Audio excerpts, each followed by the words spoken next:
तो आज है संडे और यह संडे की मॉर्निंग। और आज ना मेरे बड़े पापा बड़ी माँ भी आ चुके हैं गांव से। वो मेरे ताई जी ताऊ जी हैं, तो वो भी गांव से आ चुके हैं। और भाभी भी है, वो भी आई हैं। तो अब धीरे धीरे करके लोगों का आना जाना शुरू हो रहा है। तो और भी लोग आएंगे घर में और लोग आने वाले हैं। अभी शुरुआत तो मैंने कर दी थी, उससे बड़े पापा बड़ी मम्मी आए हैं दूसरे गेस्ट। अभी 20 तारीख से और भी गेस्ट आने चालू हो जाएंगे। तो खैर अभी है तो हम गपशप कर रहे हैं। खाना पीना हमारा हो गया, नाश्ता हो गया। सुबह के दोपहर के 12 बज चुके हैं। और मुझे अभी ना पार्लर वाली के पास भी जाना है, उससे मतलब ज्वेलरी वगैरह देखने जाना। तो 2 बजे मैं निकलूँगी वहाँ जाने के लिए। आज ब्रेकफास्ट बनने में थोड़ा सा टाइम लग रहा था, हम सबको भूख लग रही थी। तो हमने सोचा यार छोले कुलचे मंगा कर वही खा लेते हैं। तो हम सब ने छोले कुलचे मंगाए। और संडे को घर में छुट्टी थी मोना की, तो मोना भी घर पे ही थी। और हम सब ने छोले कुलचे खाए, बहुत ही टेस्टी हो रहे थे। इसके छोले कुलचे वैसे ही बहुत अच्छे लगते हैं मुझे। और फिर भाभी के साथ हम लोग गप्पे मारने लग गए, मस्ती करने लग गए। पता नहीं अमित क्या क्या बातें कर रहा था। भाभी आ जाते तो इन लोगों को मज़े आते हैं, मजाक वजाक करते ही रहते हैं लोग उनसे।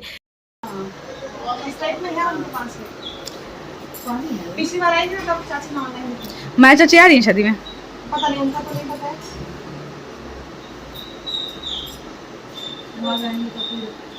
वो आएंगे तो बहुत मजा आएगा। कुछ नहीं पूछता बेटा तुमसे, कुछ नहीं पूछता है, कुछ नहीं पूछ रहे हैं।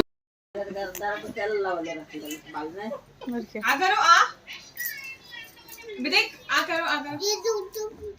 तैयार होके बैठी हूँ जाने के लिए पार्लर, जहाँ से मैंने बुकिंग करवाई है। जहाँ से ना मैंने अपनी शादी का मेकअप करवाया था, वहीं से मोना का मेकअप करवा रही हूँ। और अपना मेकअप भी मैंने वहीं से बुक करवाया है। तो बस वहाँ जा रही हूँ बताने के लिए कि कैसा करवाना है मुझे, कैसा लुक चाहिए मुझे। और बेबी को छोड़ के जा रही हूँ अभी, और वो अपने आप में ही खेलने में लगा हुआ है। तो बस अभी निकलने वाली हूँ मैं। और एक्साइटेड, आज मैंने लहंगा भी ट्राई किया अपना, इतना प्यारा लगा ना, इतना प्यारा लुक आ रहा है उसका। मतलब सोचा नहीं था इतना प्यारा लगेगा, लेकिन शादी के दिन मैं पहनूंगी तभी आपको दिखाऊंगी। अभी तो नहीं, अभी सस्पेंस बना के रखना है, तो शादी के दिन दिखाऊंगी। लेकिन बहुत प्यारा लहंगा है। तो आज मैं अभी जाकर के अपना काम करती हूँ। मतलब जिस दिन से मैं आई हूँ लगातार मैं अपने काम में लगी हूँ। मैंने पहले पार्लर वाली को बुलाया, जो थोड़ा फेशियल करवाया, उसके बाद थ्रेडिंग वगैरह बनवाई थी, फेशियल करवाया था। उसके बाद आज अपना जाके पार्लर बुक कर रही हूँ। और कल तो पार्टी में जाना था, तो पार्टी में गई थी राहुल की फ्रेंड के बर्थडे में, तो फ्रेंड के बेटे के बर्थडे में। तो कल ज़्यादा कुछ किया नहीं था। फिर उसके बाद अपने अभी ब्लाउज़ वगैरह भी देना है। मतलब बहुत सारे काम है यार, समझ नहीं आ रहा था कि कैसे होगा। लेकिन अब आ गई हूँ मैं यहाँ पे, तो अब ये है कि ले जाने लाने वाले भी लोग घर पे बहुत हैं। तो मैं जाकर के जल्दी जल्दी बस अपना काम पूरा कर ले रही हूँ। तो सुमित आ गया था, वो कमला नगर चला गया था पहले मुझे छोड़ करके। उस बेचारे को कमला नगर से वापस आने लगा, जबकि मैं कह रही थी मैं ऑटो से चली जाऊंगी या किससे भी। पर पापा ने या मम्मी ने नहीं कहा कि नहीं वो आ रहा है बाइक से, उसके साथ ही चल जाओ। बड़े पापा बड़ी माँ आए हुए थे, नीचे बैठे हुए थे। पर मैं ज़्यादा रुकी नहीं नीचे, क्योंकि जल्दी बस जान था जल्दी आने से पहले कि बाबू रोना चालू कर दे। मेरे पास लिमिटेड टाइम होता है कि मेरा बच्चा रोए ना, क्योंकि बाहर का दूध नहीं पीता है। तो उसको वो रोए ना, इसलिए मेरे को जल्दी बस काम करके आना होता है।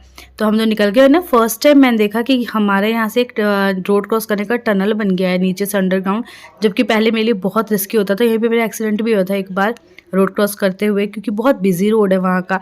तो ये देख के मुझे बहुत खुशी हुई कि टनल बन गया है। और इतनी ठंडी ठंडी हवा चल रही थी ना, बहुत ज़्यादा मज़ा आया था। मतलब आप में से किस किस को ऐसे मज़ा आता है ठंडी हवा चल रही हो और आप लोग बाइक पे घूम रहे हो?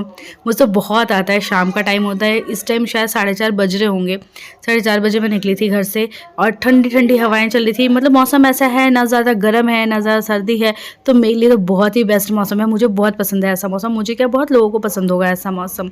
और आप मुखर्जी नगर की साइड आओगे, कैंप की साइड आओगे, तो आपको काफ़ी बिजी सा क्राउड मिलेगा, क्योंकि यहाँ बहुत स्टूडेंट्स रहते हैं। यहाँ पे मोस्टली कोचिंग सेंटर वगैरह हैं हर चीज़ के। और ये सन बहुत प्यारा लग रहा था मुझे, तो मैं सोचा चलो यार इसको भी कैप्चर कर लीजिए। सनसेट होने वाला है और बहुत ही प्यारा लग रहा था आसमान दिखने में। और उसके बाद मैं पहुँच गई कैंप, मुखर्जी नगर पहुँच गई। और ये कैंप की साइड ही आ जाता है थोड़ा सा।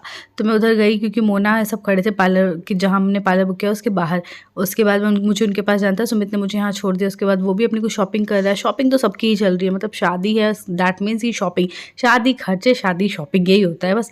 और उसके बाद हम गए अपने पार्लर वाली दीदी से बात करने के लिए कि भैया हमें कैसे मेकअप चाहिए, क्या क्या चाहिए। और बात करके बस 15 मिनट में हम बाहर निकल आए। और मोना को लगी थी ज़ोर की भूख, क्योंकि मोना चांदनी कमला नगर में घूम रही थी 12 बजे से। 12 से 4:30 5 उनको कमला नगर में हो गए थे। फिर हमने खाए गोलगप्पे। तैयारी में नहीं कर सकते, आई एम डन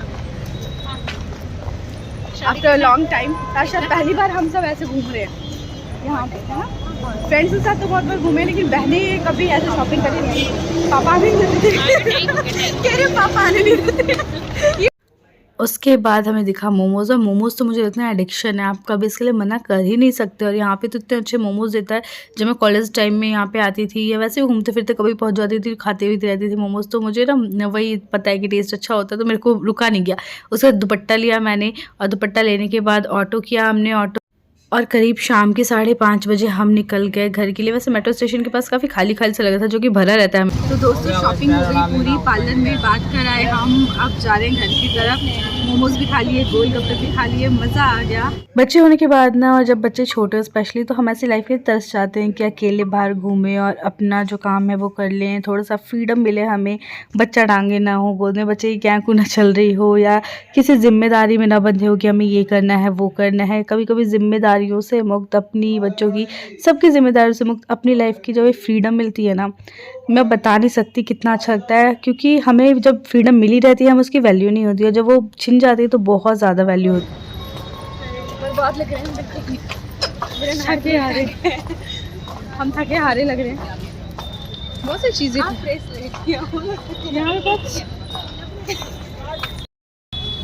कैसे देखिए ऐसे आ रहे हैं नहीं, रेनबो नहीं है, ऐसे बादल रेनबो कर रहे हैं, बादल एडिट। तो हर न्यू मॉम को तो ज़रूर मिलना चाहिए कुछ टाइम उसके लिए, क्योंकि हर इंसान को अपना पर्सनल स्पेस, पर्सनल टाइम चाहिए। चाहे कितने भी बच्चे हो, कितनी भी रिस्पॉन्सिबिलिटी हो, सबको ज़रूरत होती है अपने एक पर्सनल स्पेस की। और जब वो मिस हो जाता है, कहीं चला जाता है या नहीं मिल पाता, तो लोग फ्रस्ट्रेट भी होते हैं। तो ये चीज़ें ज़रूरी है मिलनी, खुद को पैम्पर करने का टाइम, खुद घूमने फिरने का टाइम मिलना चाहिए। तो ये जब मुझे मिला तो मुझे बहुत अच्छा लगा। चलो आधे घंटे के लिए ही सही, मैं कुछ चीज़ों से मुक्त होकर के खुद में मज़े कर रही थी, अपनी बहनों के साथ घूम रही थी। फिर घर आए हम लोग, घर आके के मैं बाबू के साथ भी लग गई। उसके बाद मूंगफली आया, मूंगफली खा रहे थे, बातें चल रही थी। तो बहुत अच्छा गेट टुगेदर हो जाता है यहाँ, तो हमेशा ही गेट टुगेदर होता ही रहता है। घर आने के बाद कुछ छोटा मोटा मूंगफली वगैरह खाने के बाद मम्मी ने कहा आज साग और सब्जी बनाने की ड्यूटी मेरी है। भाभी ने मुझे आलू उबाल के दे दिए, साग उबाल के दे दिया और सब्जियाँ काट के दे दी। तो बस आलू की सब्जी मैं बना रही हूँ बच्चों के लिए, और साग बना रही हूँ। क्योंकि मतलब ये होता है इन लोगों का कि तू अब आ गई तो खाना तू बना, साग और सब्जी तो तू बना, रोटी और चावल तो खैर भाभी और चाची को ही बना देता है, लेकिन सब्जी की ड्यूटी ज़्यादातर मुझे मिल जाती है कि तू बना, एक टाइम का तो मिल ही जाता है। तो बस मैं सोचूँ कि बना लूँ। तो बस मैं खाना बनाने में लगी हुई हूँ, रात हो चुकी है, अब थोड़ी देर में लोग खाना पीना खाएंगे, उसके बाद पता नहीं कब सोएंगे। पता है यहाँ पे क्या होता है, बाबू सोता है 12-1 बजे और पापा सो जाते हैं 9:30 बजे, और ना फिर पापा सुबह 4 बजे उठ जाते हैं, मम्मी भी, उनका अलार्म 3:30 बजे से बजने लग जाता है। और ना मैं सो ही नहीं पाती, मेरा पूरा दिन ऐसे निकल जाता है। दोपहर में यहाँ पे हम सो नहीं सकते, इतने लोग, इतना शोर शराबा, कोई रानी दिया के बर्तन धो रही होती है पटक पटक के, तो ऐसा लगता है बर्तन से लड़ाई कर रही है, बर्तन धो नहीं रही है। और फिर पापा मम्मी रहते हैं, किसी न किसी की आवाज़ आपको आती रहेगी पूरे दिन में, तो आप ये नहीं है कि आप आराम से सो सकते हो। तो मेरी नींद नहीं पूरी हो पा रही, कि मैं सो ही नहीं पा रही हूँ, इतनी सारी बातें, इतने सारे काम हो जाते हैं, कपड़े रख रहे होते हैं, कभी चीज़ें रख रहे होते हैं, कभी कपड़े ट्राई कर रहे होते हैं, कभी सिलने के लिए दे रहे होते हैं, बहुत काम होता है यार शादी में, बहुत ही ज़्यादा। तो चलिए मैं सब्जी बनाती हूँ, अगर बात करती हूँ तो सब्जी जल जाएगी। सारा काम हो गया, खाना पीना भी हो गया, बस मैं आगे सोने के लिए, मुझे अभी बहुत तेज़ नींद। तो आज का ब्लॉग कैसा लगा कमेंट करके ज़रूर बताइएगा। मेरे चैनल पे अगर अपने सब्सक्राइब कर दीजिएगा, साथ में इस वीडियो को लाइक एंड शेयर भी कर दीजिएगा। Thank you so much for watching, till then stay tuned.